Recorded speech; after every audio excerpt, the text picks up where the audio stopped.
Digital Assam 2.0 চেনেলটো এটা নতুন ভিডিঅ' লৈ আপোনালোক সকলোকে পুনৰবাৰ স্বাগতম জনাইছোঁ। আজিৰ এই ভিডিঅ'টো অলপ বেলেগ ধৰণৰ ভিডিঅ' হ'ব, যিবিলাক মই ৰেগুলাৰ ভিডিঅ' বনাই থাকোঁ তেনেকুৱা ভিডিঅ' নহয় এইটো। আৰু এই টপিকটোৰ ওপৰত মই বহুত দিনৰ পৰা ভাবি আছিলোঁ যে এটা ভিডিঅ' বনোৱা যাওক, কাৰণ এই টপিকটোৰ ওপৰত ডিছকাছ কৰাটো বহুত বেছি প্ৰয়োজনীয় হৈ পৰিছে এতিয়া। আৰু এই টপিকটোৰ ওপৰত যদি আমি এতিয়াই ডিছকাছ নকৰোঁ তেনেহ'লে বহুত বেছি পলম হৈ যাব। ভিডিঅ'টো আৰম্ভ কৰাৰ আগতে মই আপোনালোকক 3টা অপশ্যন দিছোঁ। এই 3টা অপশ্যনৰ ভিতৰত কোনটো আপোনালোকে চুজ কৰিব তলত মোক কমেণ্ট কৰি জনাব। প্ৰথমটো হৈছে এটা চৰকাৰী চাকৰি, যিটোত আপোনালোকক 30,000 টকা মাহিলী দৰমহা দিয়া হয়, আপোনালোকে সেই চাকৰিটো কৰিব লাগিব। ছেকেণ্ড যিটো অপশ্যন হৈছে আপোনালোকক এটা বিজনেছ দিয়া হ'ব, যিটো আপোনালোকে কৰিব লাগিব, কষ্ট কৰিব লাগিব এই বিজনেছটোত, যিটোত আপোনালোকে মাহিলী 50,000 পৰা 60,000 টকা ইনকাম কৰিব। 3 নম্বৰটো হৈছে এটা প্ৰাইভেট ছেক্টৰৰ জব, যিটোত আপোনালোকক 40,000 পৰা 45,000 টকা দৰমহা দিয়া হ'ব, তাতো আপুনি কষ্ট কৰিব লাগিব। এতিয়া 3টা অপশ্যনৰ ভিতৰত আপুনি কোনটো চুজ কৰিব বাৰু? আপোনালোকক মই 3 ছেকেণ্ড সময় দিছোঁ, আপোনালোকে তলত কমেণ্ট কৰক।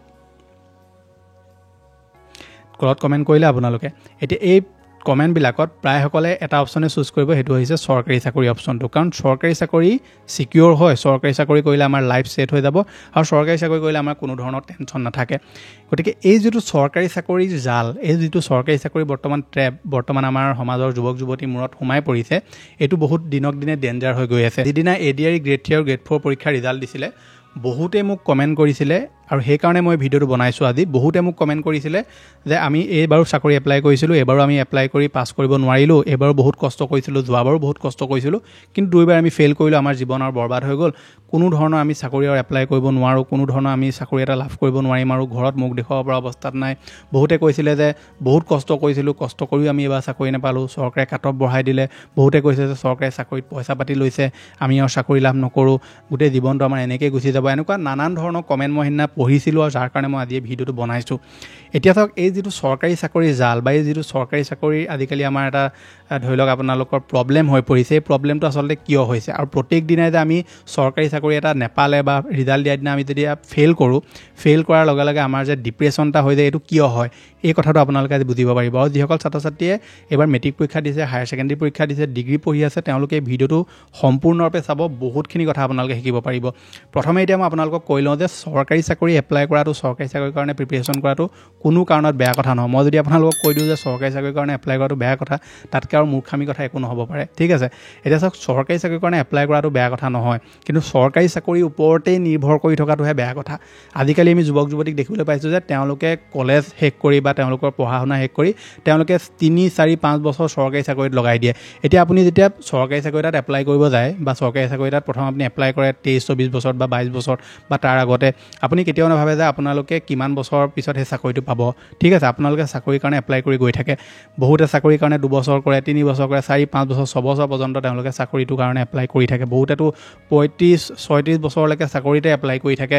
ঘৰৰ পৰা তেওঁলোক বেলেগত গৈ পঢ়া শুনা কৰেগৈ, নানান ধৰণৰ তেওঁলোকে কোচিং লয়, ছাবজেক্ট কিনি লয়, কিবা কৰে, কোচিং চেণ্টাৰত জইন কৰেগৈ। তাৰপিছতো তেওঁলোকৰ সেই চাকৰিটোৰ কাৰণে তেওঁলোকে কোৱালিফাই কৰিব নোৱাৰে, বা চাকৰিটোত তেওঁলোকে পাবগৈ, মানে চাকৰিটো তেওঁলোকে পাব নোৱাৰে। তাৰপিছত তেওঁলোক ডিপ্ৰেশ্যনত গুচি যায়, আৰু বহুতে তেওঁলোকে বেয়া বেয়া পদক্ষেপ উঠাই লয়গৈ। এতিয়া এই যিটো চৰকাৰী চাকৰিৰ ডিপ্ৰেশ্যন, এইটো আচলতে হয় কিয়? আমাৰ চৰকাৰী চাকৰি যিদিনা ৰিজাল্ট দিয়ে, সেইদিনা যে আমি ৰিজাল্ট নোপোৱাৰ পাছত আমাৰ যে মনত এটা বেদনা হয় বা ডিপ্ৰেশ্যন এটা হয়, আমাৰ এইটো কিয় হয়? মেইন কাৰণটো হৈছে আমি ছাইডত কোনো কাম নকৰোঁ, আমি কোনো এনেকুৱা স্কিল ডেভেলপ কৰি নাথাকোঁ যিটোৱে আমাক ধৰি লওক বেকআপ দিব পাৰে। এতিয়া ধৰি লওক এজন ছাত্ৰ, যিজনৰ নাম হৈছে অংকুৰ, ঠিক আছে, মই জাষ্ট এক্সাম্পল হিচাপে লৈছোঁ। তেওঁ ADREত এপ্লাই কৰিলে, ADRE গ্ৰেড 3 গ্ৰেড 4 তেওঁ এপ্লাই কৰিছে, এবছৰ পূৰা কষ্ট কৰিছে তেওঁ। সেই এবছৰ কষ্ট কৰি থকাৰ লগতে তেওঁ সৰু সুৰা কিবা এটা বিজনেছ কৰি আছে, বা সৰু সুৰা তেওঁ কিবা এটা কাম কৰি আছে, দোকান এখন চলাই আছে, বিজনেছ এটা ডেভেলপ কৰি আছে, স্কিল এটা ডেভেলপ কৰি আছে, যিটো স্কিলে তেওঁক আহিবলগীয়া এবছৰৰ ভিতৰত বহুতবিলাক নতুন নতুন বস্তু তেওঁক দিব। বা ধৰি লওক কোনোবাই কণ্টেণ্ট ক্ৰিয়েশ্যনত আহি গ'ল, কোনোবাই ধৰি লওক ফটোশ্বপ শিকি আছে, কোনোবাই ধৰি লওক কম্পিউটাৰত মাষ্টাৰ কৰি আছে, মানে কম্পিউটাৰ প্ৰত্যেকটো বস্তু আয়ত্ব কৰি আছে। ছাত্ৰজনে বা সেই যুৱকজনে চৰকাৰী চাকৰিত এপ্লাই কৰিলে, আৰু তেওঁ জানুৱাৰী মাহৰ পৰা তাৰ কাৰণে প্ৰিপেৰেশ্যন কৰিবলৈ আৰম্ভ কৰিলে। লগতে তেওঁ সৰুকৈ বিজনেছ এটাও ষ্টাৰ্ট কৰিলে। এতিয়া বিজনেছ বুলিয়ে নহয়, যিকোনো কাম এটা ধৰি লওক ষ্টাৰ্ট কৰিলে, মই এক্সাম্পল হিচাপে বিজনেছ বুলিয়ে কৈছোঁ। সৰু বিজনেছ এটা ষ্টাৰ্ট কৰিলে, যিটোত তেওঁ দিনটোত 1 ঘণ্টা 2 ঘণ্টা টাইম দিয়ে, আৰু বাকীখিনি টাইম তেওঁ পঢ়া শুনা, খোৱা বা বাকী কাম কৰে, ঠিক আছে। বেছি সময় তেওঁ পঢ়া শুনাতে লগায়। আৰু সেই যিটো সৰুকৈ বিজনেছ এটা তেওঁ ষ্টাৰ্ট কৰিছিলে, সেইটো তেওঁ প্ৰত্যেক মাহে মাহে কৰি গৈ আছে। দেওবাৰ দিনটোত বোলে তেওঁ বিজনেছটোতে সময় দিয়ে, বাকী পঢ়া শুনা ইমান নকৰে, বাকী সোমবাৰৰ পৰা শনিবাৰলৈকে তেওঁ পঢ়া শুনা কৰে। এবছৰৰ পিছত তেওঁ পৰীক্ষাত বহিলে, তাৰপৰা 2 মাহ 3 মাহ পিছত ৰিজাল্ট দিলে, আৰু ৰিজাল্টটো তেওঁ পাছ কৰিব নোৱাৰিলে। এতিয়া সেই যে তেওঁ জানুৱাৰী মাহত বিজনেছ এটা ষ্টাৰ্ট কৰিছিলে সৰুকৈ, সেই বিজনেছটো এতিয়া এবছৰৰ পিছত সৰু হৈ থকা নাই, সেইটো অলপ ডাঙৰ হৈ গ'ল। ঠিক আছে, কিয় ডাঙৰ হৈ গ'ল? কাৰণ তেওঁ সেইটোত কাম কৰি আছে, কাম কৰি তেওঁ উপাৰ্জনো কৰি আছে, আৰু সেই বস্তুটো তেওঁ ব্যৱসায়টো গ্ৰ' কৰাই আছে। আৰু যেতিয়া তেওঁ পৰীক্ষাটোত ফেইল কৰিলে, তেতিয়া তেওঁৰ গাত ডিপ্ৰেশ্যন নাহিলে বা তেওঁৰ গাত ইমান বেদনা নাহিলে। কাৰণ কেলৈ নাহিলে? কাৰণ তেওঁ এটা কাম কৰি আছে বেকগ্ৰাউণ্ডত, যিটোৱে তেওঁক ফাইনেন্সিয়েলি হেল্প কৰি আছে। আৰু সেই ফাইনেন্সিয়েলি যে হেল্প কৰি আছে, তেওঁ ব্ৰেইনটোৱে কৈ আছে যে এইটো নহ'লে মই এইটোত ফ'কাছ কৰিম, এতিয়া মই এইটো বস্তু ডাঙৰ কৰিম, আৰু এইটো বস্তু ডাঙৰ কৰি মই ভালকৈ এইটো বস্তুত লাগিম, বা অহা বছৰ মই আকৌ প্ৰিপেৰেশ্যন কৰিম, কিন্তু মই যিটো বিজনেছ এটা ষ্টাৰ্ট কৰি থৈছোঁ এইটোত মই এতিয়া ভালকৈ ফ'কাছ কৰিম, আৰু এইটোৰ ওপৰতো মই কাম কৰি গৈ থাকিম, চাকৰি হ'লে হ'ব নহ'লে নাই। এনেকুৱা ধৰণৰ যাৰ ধৰি লওক মাইণ্ডছেটটো থাকে, তেওঁলোকে কেতিয়াও ৰিগ্ৰেট কৰিবলগীয়া নহয়। কেলৈ নহয়? কাৰণ তেওঁলোকৰ ঘৰতো প্ৰেছাৰ নপৰে, সমাজতো প্ৰেছাৰ নপৰে, পৰিয়ালতো প্ৰেছাৰ নপৰে, কাৰণ তেওঁলোকে অলৰেডি কিবা এটা কৰি আছে, আৰু কৰি থকাৰ লগতে চৰকাৰী চাকৰিত এপ্লাই কৰিছে। চৰকাৰী চাকৰিত এপ্লাই কৰিলে বুলিয়ে যে চৰকাৰী চাকৰি পাব তেওঁলোকৰতো কোনো কথা নাই। আপুনি লাগিলে যিমানেই চোকা হওক, আপুনি চোকা হোৱাৰ পিছতো আপোনালোকে কেতিয়াবা চৰকাৰী চাকৰি নাপাব পাৰে। কেতিয়াবা আপুনি ৰিটাৰ্ণত পাছ কৰি আপোনালোকে ধৰি লওক স্কিল টেষ্টত ফেইল কৰি যাব পাৰে, বা ভাইভাত আপোনালোকক ৰখাই দিব পাৰে। যিকোনো কাৰণত আপোনালোকে চৰকাৰী চাকৰি এটা নাপাব পাৰে। বহুত ডাঙৰ ডাঙৰ আমি এনেকুৱা ব্যক্তি দেখিছোঁ যি বহুত চোকা, তাৰপাছতো তেওঁলোকে কষ্ট কৰি পৰীক্ষাত বহাৰ পিছতো তেওঁলোকক এটা ধৰি লওক ক্লিয়াৰ হয়, আৰু পিছতো তেওঁলোকে ফেইল কৰি যায়। গতিকে আপোনালোকে যদি চৰকাৰী চাকৰি এপ্লাই কৰাৰ লগতে যদি আপোনালোকৰ নিজৰ স্কিল এটা ডেভেলপ কৰে, ধৰি লওক এতিয়া আপোনাৰ 22-23 বছৰ হৈছে, বা আপুনি এবাৰ মেট্ৰিক পাছ কৰিছে, হায়াৰ ছেকেণ্ডেৰী পাছ কৰিছে, বা ডিগ্ৰী আপোনালোকে পঢ়ি আছে, বা এবাৰ হায়াৰ ছেকেণ্ডেৰী দিছে, মেট্ৰিক দিছে, আপোনালোকে যদি এতিয়াৰ পৰা কিবা এটা স্কিল ডেভেলপ কৰে, যিকোনো স্কিল, আজিকালি চবতকৈ ডাঙৰ স্কিল কি গম পায় নে? কম্পিউটাৰ স্কিলটো। এইটো যদি আপোনালোকে লৈ থয়, কম্পিউটাৰত এতিয়া বহুতবিলাক বস্তু থাকে, আপুনি ফটোশ্বপত যদি মাষ্টাৰ্ছ কৰি থয়, মই আপোনাক গেৰাণ্টি দি কৈছোঁ, আপুনি জীৱনত কেতিয়াও মানে বিনা উপাৰ্জনত বহিবলগীয়া নহয়। ফটোশ্বপ এনেকুৱা এটা বস্তু হয় যিটোত আপোনালোকে শিকিবলগীয়া ইমানেই বস্তু আছে, আৰু সেইটো যদি আপুনি শিকি লয়, আপোনাক ঘৰত কাম দি থৈ যাবহি, আৰু আপোনালোকে একো কৰিব নালাগে। ইমানেই ডাঙৰ ইণ্ডাষ্ট্ৰি এখন, কিন্তু এই বস্তুটোৰ ওপৰত আমাৰ অসমৰ যুৱক যুৱতীয়ে বেছি মাথা নামাৰে। চব বুলিয়ে নহয়, বস্তুবিলাক কম্পিউটাৰ ৰিলেটেড বস্তুবিলাক শিকি ল'লে আপুনি ফ্ৰীলেন্সিঙৰ কাম কৰিব পাৰিব। আপুনি কম্পিউটাৰ ৰিলেটেড বস্তুৰ ওপৰত আপোনাৰ ইমান ইণ্টাৰেষ্ট নাই, আপুনি বিজনেছ কৰক, ঘৰত আপোনালোকে মাছ পোহক, আপোনালোকে ধৰি লওক খেতি কৰক, আপোনালোকে গৰু গাই পোহক, বা আপুনি সৰুকৈ দোকান এখন খোলক, সৰুকৈ বিজনেছ এটা কৰক। নানান ধৰণৰ কাম আমি কৰিব পাৰোঁ, আৰু প্ৰত্যেকটো কামেই ষ্টাৰ্টিঙত সৰুৱে থাকে। মই যেতিয়া চেনেলটো ক্ৰিয়েট কৰিছিলোঁ 0 ছাবস্ক্ৰাইবাৰে আছিলে, আজি গৈ মেলি এইটোত মোৰ 3.5 লাখ 4 লাখ ছাবস্ক্ৰাইবাৰ হ'বলৈ হ'ল। গতিকে প্ৰত্যেকটো বস্তুৱে আপোনালোকে ষ্টাৰ্ট কৰিব লাগিব। ষ্টাৰ্ট কৰিলেহে আপোনাৰ সেই বস্তুটো গ্ৰ' হ'ব, আৰু সেই বস্তুটো যদি আপোনালোকে গ্ৰ' কৰি গৈ থাকে, তেনেকুৱা ক্ষেত্ৰত আপোনালোকে চৰকাৰী চাকৰি এপ্লাই কৰক বা প্ৰাইভেট ছেক্টৰতে যাওক, আপোনালোকে যদি ফেইল কৰে বা আপোনালোকে যদি কোৱালিফাই কৰিব নোৱাৰে, কেতিয়াও আপোনালোকৰ গাত নালাগে। কিন্তু আজিকালি আমাৰ যুৱক যুৱতীয়ে কেৱল চৰকাৰী চাকৰিৰ পিছত দৌৰিবলৈ ষ্টাৰ্ট কৰি দিলে, যাৰ কাৰণে বৰ্তমান এই সমস্যাটো হৈছে। নিবনুৱা সমস্যা কিয় দিনক দিনে বাঢ়ি গৈছে? চৰকাৰৰ গাত মই দুখ নিদিওঁ বুলি নকওঁ যে চৰকাৰে ধৰি লওক চাকৰি দিব পৰা নাই, বা বৰ্তমান আমাৰ ভেকেঞ্চি উলিয়াব পৰা নাই, মই সেইটো কথাৰ ওপৰত ডিছকাছ নকৰোঁ। কিন্তু নিবনুৱা, আপোনালোক এজন নিবনুৱা হৈ আছে, এতিয়া সেই নিবনুৱাজনৰ কাৰণে আপুনি নিজকো দুখ দিব লাগিব। কেলৈ নিবনুৱা হৈছে? কাৰণ আপুনি চাকৰি এটাৰ কাৰণে ৰৈ আছে। চাকৰিটোৰ কাৰণে ৰৈ থকাতকৈ যদি আপোনালোকে কিবা এটা নিজে যদি ষ্টাৰ্ট কৰিবলৈ চেষ্টা কৰে, তেনেকুৱা ক্ষেত্ৰত আপুনি বহুত আগবাঢ়ি যাব, আৰু আপোনালোকে চৰকাৰী চাকৰিতকৈ লাখ টকা বেছি ইনকাম কৰিব পাৰিব। আজিকালি বিজনেছত মানুহে কোটি কোটি টকা ইনকাম কৰি আছে, চৰকাৰী চাকৰিয়ে সেই কোটি কোটি টকা কেতিয়াও ইনকাম কৰাব নোৱাৰে আপোনাক। কিন্তু প্ৰত্যেকৰে ইণ্টাৰেষ্টটো বেলেগ বেলেগ। এতিয়া মই আপোনাক ক'লোঁ বুলি আপুনি চৰকাৰী চাকৰি প্ৰিপেৰেশ্যন এৰি মেলি আপুনি বিজনেছত গুচি যাব, তেনেকুৱাটো নহয়। কিন্তু প্ৰব্লেমটো ক'ত গম পায় নে আপুনি? আজিকালি আমাৰ প্ৰব্লেম এইটো যে ওচৰৰ কোনোবা এজন ল'ৰাই যদি চাকৰি পাই যায়, বা গাঁৱৰ কোনোবা এজন ল'ৰাই যদি চাকৰি পাই যায়, পৰিয়ালৰ কোনোবা ল'ৰাই যদি চাকৰি পাই যায়, এটা প্ৰেছাৰ আমাৰ ক্ৰিয়েট হৈ যায় যে আমিও চৰকাৰী চাকৰিটো ল'বই লাগিব, কাৰণ সি লৈছে যদি মই কেলৈ ল'ব নোৱাৰিম। প্ৰত্যেকৰে ইণ্টাৰেষ্টটো বেলেগ বেলেগ। কোনোবাই পঢ়া শুনা ষ্টাৰ্ট কৰা পাই তেওঁলোকৰ এটা ধৰি লওক থিংকিং থাকে যে আমি চৰকাৰী চাকৰিটো ল'ম, আৰু সেই বস্তুটোৰ ওপৰত তেওঁলোকে গ্ৰ' কৰি থাকে। কিন্তু তাৰ পাছতো বহুতে নাপায়গৈ।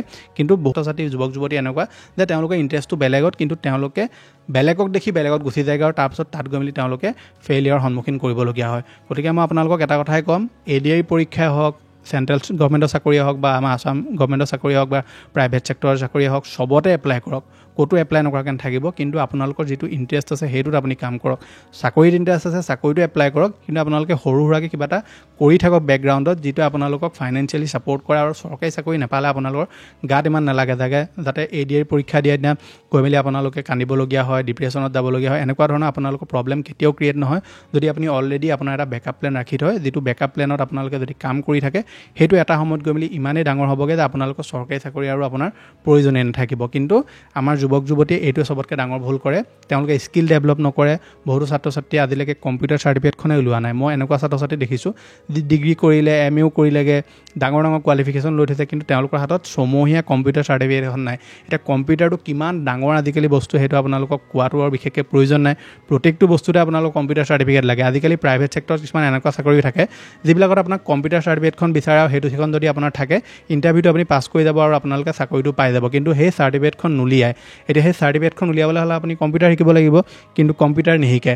গতিকে আপুনি যদি বৰ্তমান যুগত টিকি থাকিব বিচাৰিছে, বৰ্তমান যুগত যদি আপোনালোকে ডেভেলপ কৰিব বিচাৰিছে, তেনেহ'লে নিজৰ স্কিলবিলাক ডেভেলপ কৰক আৰু আপোনালোকে চৰকাৰী চাকৰিয়ে হওক, প্ৰাইভেট চাকৰিয়ে হওক, যিকোনো ছেক্টৰৰ চাকৰিত আপোনালোকে এপ্লাইও কৰক, কিন্তু তাৰ লগতে আপুনি কিবা এটা সৰু সুৰা কৰি থাকক, যাতে আপোনালোকৰ পিছত গৈ আপোনাৰ বয়স পাৰ হৈ নাযাগে, বোলে 28, 29, 30 বছৰ হৈ গ'ল, মই এতিয়ালৈকে একোৱে কৰিব পৰা নাই, এনেকুৱা ধৰণৰ যাতে আপুনি কথা ক'বলগীয়া নহয়। আপোনালোকে 24-25 বছৰলৈকে চাকৰি এপ্লাই কৰক, যদি হয় হ'ব, যদি নহয় তাৰপাছত আপোনালোকে সৰু সুৰা কিবা এটা ষ্টাৰ্ট কৰিবলৈ আৰম্ভ কৰি দিয়ক আৰু লগতে আপুনি চাকৰিৰ কাৰণে এপ্লাই কৰি থাকক। মানে আপোনালোকে কলেজ ধৰি লওক 21-22 বছৰত বোলে আপোনাৰ কলেজ শেষ হ'ল বা আপোনাৰ পঢ়া আপুনি শেষ কৰিলে, মই জাষ্ট এক্সাম্পল হিচাপে দিছোঁ, তাৰ পৰা আপুনি বোলে 2-3 বছৰ কেৱল চাকৰিৰ কাৰণে আপোনালোকে প্ৰিপেৰেশ্যন কৰিব, 25-24লৈকে আপুনি চাকৰিৰ কাৰণে প্ৰিপেৰেশ্যন কৰিলে, বোলে 24লৈকে আপোনাৰ চাকৰি হোৱা নাই, তাৰপাছত আপুনি চাকৰিৰ কাৰণেও প্ৰিপেৰেশ্যন কৰক, কিন্তু আপোনালোকে লগতে সৰু সুৰা কিবা এটা কাম কৰিবলৈ আৰম্ভ কৰি দিয়ক। সেই কামটো আপোনাৰ 5 বছৰ, 4 বছৰ, 6 বছৰৰ পিছত আপোনালোকৰ সৰু হৈ নাথাকে, এইটো বহুত ডাঙৰ হৈ যাব আৰু আপোনালোকৰ চৰকাৰী চাকৰি বা চাকৰি এটাৰ কাৰণে যিটো আপোনালোকৰ ইম্পৰ্টেঞ্চ থাকে সেইটো আৰু আপোনাৰ নাইকিয়া হৈ যাব আৰু আপোনালোকে লাইফত আগবাঢ়ি গৈ থাকিব। গতিকে এইটোৱে আছিলে আজি আপোনালোকক দিবলগীয়া ভিডিঅ'। মই আশা কৰিছোঁ আপোনালোকে ভিডিঅ'টো চাই ভাল পালে। যদি ভাল পালে ভিডিঅ'টোত লাইক কৰিব আৰু আপোনালোকৰ মতামত কি ইয়াৰ ওপৰত নিশ্চয় তলত কমেণ্ট কৰি জনাবলৈ নাপাহৰিব। মই ভিডিঅ'টো যিমান পাৰোঁ আনকাট ৰাখিবলৈ চেষ্টা কৰিম, কিন্তু ক'ৰবাত চাগে অলপ ৰিপিটেড হৈ গৈছে কথাবিলাক, সেইকাৰণে মই অলপ কাটকুটো কৰিব লাগিব। গতিকে আপোনালোকে সম্পূৰ্ণ ভিডিঅ'টো চাই নিশ্চয় বুজি পালে যে মোৰ মেইন মটিভটো কি ভিডিঅ' বনোৱাৰ। আপোনালোকৰ ইয়াৰ ওপৰত মতামত কি নিশ্চয় তলত কমেণ্ট কৰিবলৈ নাপাহৰিব। লগ পাম মই এটা নতুন ভিডিঅ'ত আজিলৈ। ধন্যবাদ।